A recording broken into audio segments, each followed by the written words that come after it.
জুমার দিন মুমিনের জন্য রহমত, নূর ও মাগফিরাতের বিশেষ উপহার। পবিত্র আল কুরআনে আল্লাহ বলেন, হে মুমিনগণ, যখন জুমার দিনের নামাজের আহ্বান দেওয়া হয় তখন আল্লাহর শ্রবণের দিকে ছুটে যাও। সূরা জুমুয়ার ৯।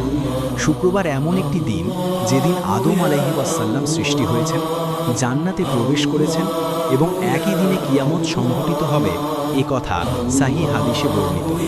রাসূল সাল্লাল্লাহু আলাইহি ওয়াসাল্লাম বলেছেন, সূর্যোদিত সেরা দিন হলো জুমার দিন।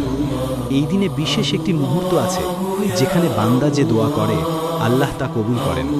তাই শুক্রবারকে অবহেলা নয়, বরং এই দিনকে বান্দা নিজের পরিবর্তনের দিন বানাতে পারে।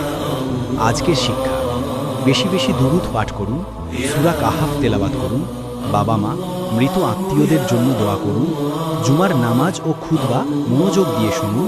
আল্লাহর কাছে হেদায়েত, ক্ষমা ও শান্তি